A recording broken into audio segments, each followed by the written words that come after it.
월 100만 원을 더 벌어도 인생 안 바뀐다고요? 엥? 아니던데요? 월 20에서 30만 원만 더 벌었을 뿐인데도 내 삶에서 내쉬는 숨의 무게가 조금은 가벼워지던데요? 그리고 그 숨의 무게가 가벼워지는 만큼 내 주위를 둘러볼 여유까지도 생기고요. 자, 갑자기 제가 왜 이런 말씀을 드리냐면요. 얼마 전 직장인들 딱 100만 원만 더 벌어보세요. 이렇게 말하는 영상을 봤습니다. 뭐 요즘 월 1000, 월 2000 이런 이야기 많이 들리잖아요. 그러다 보니 얼핏 들으면 직장인이 월급 외 월 100만 원 더 벌기가 되게 쉬운 것처럼 들리는데요. 2025년 조사에 따르면 직장인의 약 48.4%가 본업 외에 부업을 병행하고 있대요. 불과 한 10년 전만 하더라도 직장인이 부업을 한다고 하면 부정적이거나 좀 신기한 듯 쳐다봤던 것 같거든요.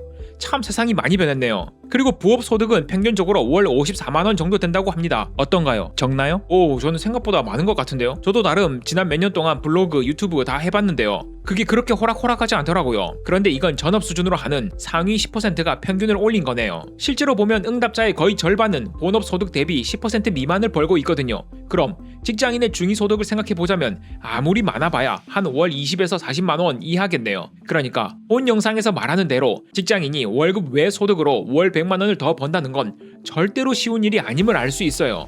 그런데 이게 가능하냐 가능하지 않냐를 떠나서 이런 댓글이 달렸더라고요. 그 돈으로 인생 안 바뀐다. 호모나 사피엔스 세상에 진짜 그럴까요? 이 말이 맞다면 저는 오늘 영상을 만들지도 않았을 거예요. 미력만금, 작은 힘으로 만금을 얻는 법. 매월 100만 원을 연평균 수익률 7%로 굴리면요.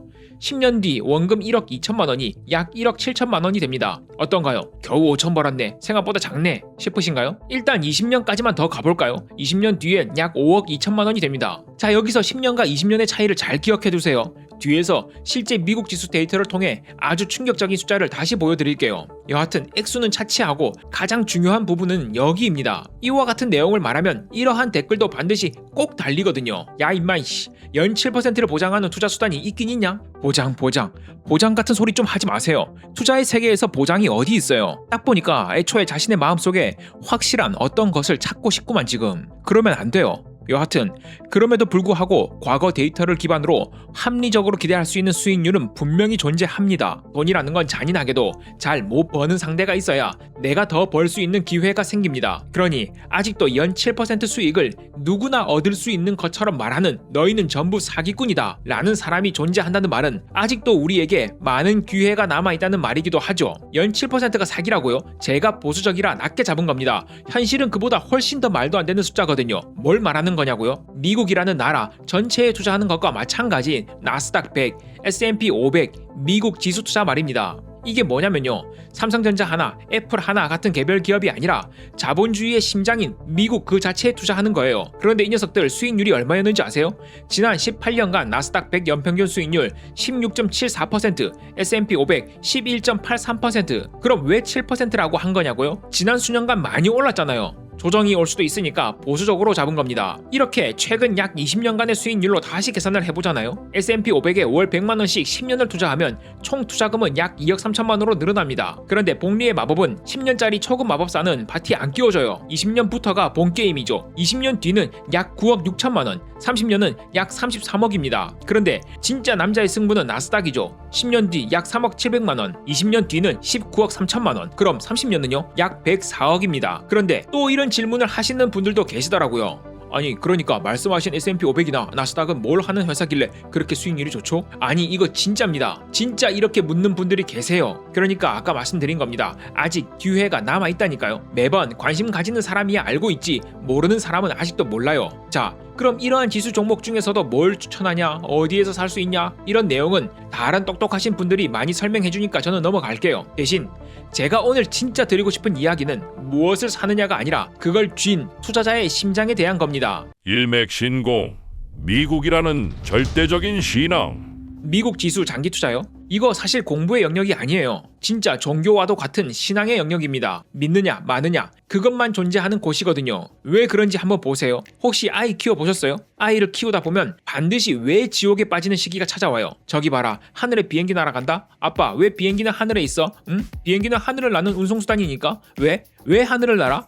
하늘에 막아서는 지형지물이 없으니까 빠르게 갈 수 있으니까. 왜 빠르게 가야 해? 몰라 이 녀석아. 아빠도 몰라, 모른다고. 바나나는 길어, 길면 기차, 기차는 빨라, 빠르면 비행기. 이런 노래 몰라? 미국 지수 장기 투자도요. 이 외 지옥에서 한치도 자유롭지 못합니다. 왜 미국이야? 제일 세니까. 왜 제일 세? 혁신을 하니까. 만약에 혁신이 멈추면, 만약에 달러가 망하면, 중국이 치고 올라오면, 전쟁이 나면, 이런 식으로 왜? 만약에 라는 돌림 노래에서 끝이 나질 않아요. 그래서 이건 결국 믿음의 문제가 되는 겁니다. 미국이라는 나라 자체가 자본주의라는 시스템 그 자체거든요. 자본주의는 뭐예요? 인류가 어제보다 오늘 더 잘 살고 싶어 하는 그 욕망 하나를 진리로 박아두고 시작하는 게임이잖아요. 그런데 그 욕망이 지구상에서 가장 노골적으로, 가장 효율적으로 돈이 되는 곳이 바로 미국이거든요. 그러니까 생각해보세요. 주식 투자는 결국 오늘보다 내일 더 잘 살기 위해 노력하는 회사에 내 돈을 투자하는 거잖아요. 그런데 그 노력이 가장 제대로 보상받는 곳이 미국이라면 주식 투자를 하면서 미국에 투자하지 않는다는 게 오히려 이상한 거 아닙니까? 그래서 제가 이건 공부의 문제가 아니라 그냥 믿느냐 마느냐의 문제라고 말씀드리는 거예요. 더 정확히는 내가 그걸 믿을 수 있는 사람이냐 없는 사람이냐의 문제죠. 바로 이게 가장 큰 문제라는 겁니다. 사람들은 대부분 자신이 믿을 수 있는 사람이라고 생각하거든요. 본능 마장, 본능이라는 어두운 장벽. 수년간 자산시장이 뜨겁잖아요. 미장만 뜨거웠으면 모르겠는데 작년과 올해 전 세계 주요국 시장에서 국장이 가장 뜨겁죠. 그러다 보니 지금 정말 많은 사람들이 주식시장으로 들어오고 있어요. 2020년, 2021년 기억나시죠? 그때도 다들 장기 투자가 제일 쉽다고 했거든요. 하지만 그 믿음이 실제 주가창의 파란불 앞에서 얼마나 무기력했는지 우리는 이미 봤습니다. 2022년 제 주의만 하더라도 큰 손실 나고 시장을 떠난 사람 정말 많았어요. 그리고 안타깝게도 그분들은 최근의 상승을 전혀 누리고 있지 못하고 있고요. 그런데 이렇게 시장이 다시 들썩이기 시작하니까 그 어떤 주식 유튜버를 보시든 책을 보시든 적립식 투자, 장기 투자 이것에 관해서는 너무 쉽게만 좋게만 이야기한다는 거예요. 그런데 그 믿음이라는 걸 가지는 게 그렇게 쉬울까요? 역사적으로 개인 투자자의 수익률을 한번 봅시다. 그런데 우리나라를 예로 들면 안 되겠죠. 우리나라는 자본시장의 역사도 그리 길지 않을 뿐더러 코리아 디스카운트 등으로 왜곡된 부분들이 있을 테니까요. 미국의 데이터를 봅시다. 2024년 JP모건의 데이터를 보면요. 지난 20년간 S&P 500 연평균 수익률은 약 9.8%였다고 해요. 그런데 미국 개인 투자자의 연평균 수익률은 얼마였을까요? 약 3.6%였다고 합니다. 물가 상승률 빼면 이거요. 거의 1%대 수익이에요. 이게 미국 사람들이 멍청해서 이랬을까요? 이게 바로 주식의 무서움이에요.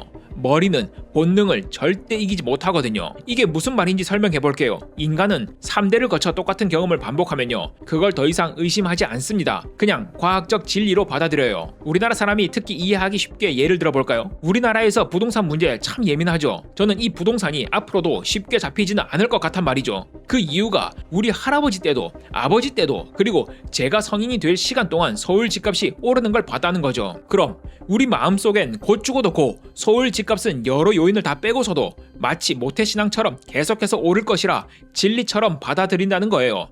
이건 그냥 제 생각이에요. 그런데 아까 제가 말씀드린 미국 개인 투자자 성적은 어떻죠? 지난 100년 그러니까 3대가 넘는 시간 동안 주식시장이 우상향하는 걸 되물림하며 지켜본 사람들인데도 불구하고 말이죠.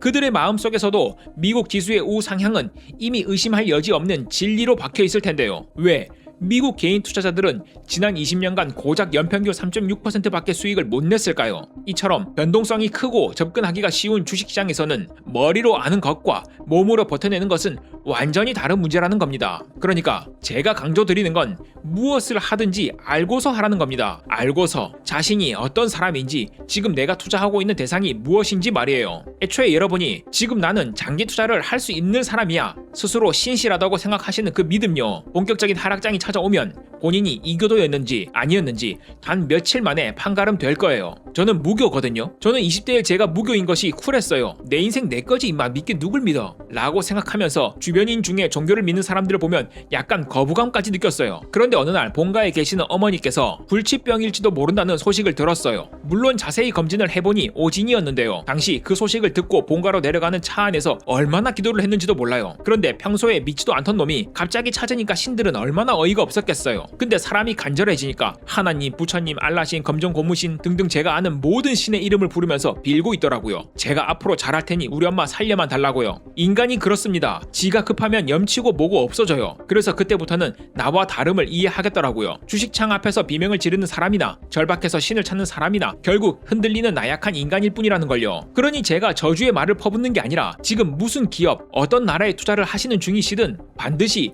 그 신앙심을 평가받는 시기는 찾아옵니다. 반드시요. 시작하기 쉽다고 지속하기 쉬운 것은 절대로 아닙니다. 자중기기, 내 그릇을 지키는 비중 조절. 그래서 제가 이처럼 다들 신나 있는 상승장에서도 비중 조절의 중요성을 지겹도록 말씀드리는 거예요. 자신이 무엇을 믿든 자신의 그릇을 넘지 않는 비중을 넣은 상태라면 애초에 그 신앙심 평가 테스트지에 문항이 몇 개 없거든요. 계속 투자할 수 있지? 네, 할 수 있습니다. 그래, 열심히 하자. 딱 요 정도예요. 그러니 지금 다들 여기에서도 저기에서도 온통 적립식 투자, 지수 투자 등의 장점만 이야기하니까 그래? 나도 해야지 라고 생각하고 무작정 몰빵하지 마시고요. 아직 경험이 많지 않으시다면 적립식 투자를 할 수 있는 금액에서 일정 부분은 빼서 현금성 자산으로 들고 계시는 걸 추천해요. 거창한 거 아닙니다. 언제든 꺼내쓸 수 있는 은행 파킹 통장, 증권사의 CMA 아니면 요즘 유행하는 KOFR 같은 초단기 금리형 ETF처럼 클릭 한 번으로 바로 현금화 할 수 있는 곳에 쟁여두시라는 겁니다. 그러니까 매월 30만원씩 투자할 수 있다면 약 50에서 75%만 적립식 투자하시고 나머지 금액은 쌓아두는 겁니다. 투자 공부? 딱히 하지 마세요. 아니 진짜로. 공부한다고 시장 이기는 사람 손에 꼽습니다. 그러니 그 시간에 본업이나 열심히 하시고 돈은 그냥 키핑에 넣는 거예요. 그럼 아까 말한 것처럼 복리의 마법은 못 누리지 않냐고요? 지금 복리의 마법이 문제예요. 마법을 부리기도 전에 지팡이가 부러져서 도망가는 게 우리네 현실인데 말이에요. 자본주의의 본고장인 미국에서도 복리의 마법을 부릴 수 있는 마법사가 별로 없다는 데이터 보여드렸잖아요. 이렇게 여유 자금을 조금씩 모아 놓으면요, 시장이 폭락해도 상황을 좀 더 통제할 수 있습니다. 그리고 그런 통제감이 여러분의 투자 성공률을 압도적으로 올려줄 거예요. 제가 이것만큼은 장담해요. 괜히 있는 사람들이 더 버는 게 아니에요. 그들은 폭락해도 더 살 수가 있거든요. 그러니 우리가 돈을 키핑해 놓은 만큼 더 살 수 있다는 여유 그 자체가 우리를 더 침착한 투자자로 만들어줄 겁니다. 오늘 영상이 길어서 두 개로 나눕니다. 지금까지는 제가 하는 투자 중에서 가장 기본이 되는 안전한 방법들의 중요성과 위험성에 대해 말씀드렸는데요. 사실 저는 이것 말고 리스크가 훨씬 큰 공격적인 매매도 따로 하고 있습니다. 제가 왜 이 두 가지를 같이 하는지, 그리고 여러분께 추천하는 건 무엇이고 절대 하지 말아야 할 건 또 뭔지 하편에서 바로 이야기해 보겠습니다. 2부에서 뵙죠.